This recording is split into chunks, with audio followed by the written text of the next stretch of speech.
আজকে হঠাৎই আকাশ জুড়ে বৃষ্টি এসেছে। এখন প্রায় 4:30 বাজে, আর দেখুন চারিদিকটা নিস্তব্ধ হয়ে গেছে।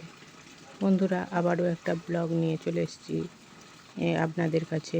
ব্লগটি কেমন হয়েছে আমাকে কমেন্টে জানাবেন।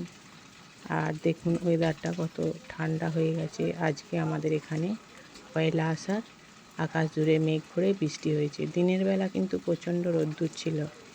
দেখুন মেয়েরা স্কুলে বাড়ি ফিরছে স্কুল থেকে। 4:30 বাজে তো, এখন স্কুলের ছুটি হয়েছে। যারা যারা ছাতা এনেছে যাচ্ছে। মেয়েরা বলল অনেকেই ছাতা আনেনি, ভিজতে ভিজতে বাড়ি যাবে। ওয়েদারটা দেখুন পুরো নরম হয়ে গেছে, আর এখনও আকাশে ভালোই মেঘ করেছে, আর পুকুরে টুপটাপ করে বৃষ্টি পড়ছে। দেখতে কিন্তু খুব ভালো লাগছে। দেখুন মেয়েরা সাইকেল নিয়ে ভিজতে ভিজতে বাড়ি যাচ্ছে। কিভাবে যাচ্ছে দেখুন, পুরো রাস্তা জুড়ে। যখন সকালের দিকে আসে, সকালে মানে 10টার সময় আমাদের বাড়ির পাশে স্কুল হয়, 10টার সময় আমাদের এই রাস্তাটায় পাস দেওয়া যায়নি। প্রচুর ছেলে মেয়ে এখান দিয়ে পাস করে, কারণ আমাদের এখানে গার্লস বয়েজ দু রকমই তো স্কুল আছে। ওই যে মেয়েরা ভিজতে ভিজতে বাড়ি চলেছে। দেখুন মেয়েদেরকে বলছি তোরা ছাতা আনিনিস? ওরা বলল আগে তো বুঝতে পারিনি আজকে বৃষ্টি হবে, ছাতা আনিনি, আর ছাতা নিয়ে আমরা একটু সাইকেল চালাতে অসুবিধে বোধ করে।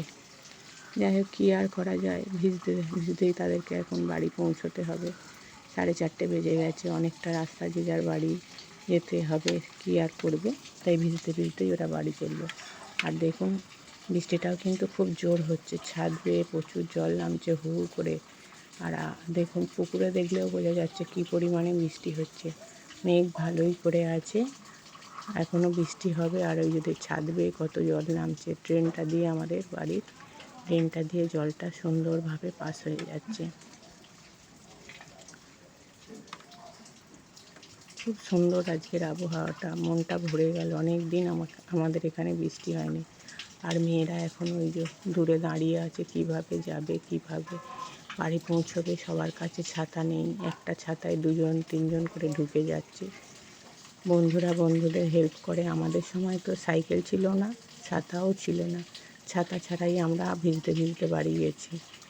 কি তখন মানুষের এত বিলাসিতা ছিল না, একটা ছাতায় বাড়ির জন্যই কেনা হতো। কি বলেন আপনাদের, কাদের কাদের স্কুলের ছাতা ছিল? আমাদের কিন্তু ছিল না। আর দিদিমণিরা এখনও বসে আছে, দিদিমণিদের গাড়ি এখনও পৌঁছায়নি। বন্ধুরা, আমার ব্লগটি কেমন লাগলো কমেন্টের মাধ্যমে আমাকে একটু জানাবেন। ভালো লাগলে একটা লাইক দিয়ে পাশে থাকবেন। দেখুন এইভাবেই আমাদেরও জীবন কেটেছে, এখন এদেরও তাই ভিজতে ভিজতে বাড়ি যাওয়া। তবে ভালো কিন্তু লাগে। একসময় আমরা কচু পাতা মাথায় দিয়ে স্কুল থেকে বাড়ি আসতাম, খুব মজা লাগতো।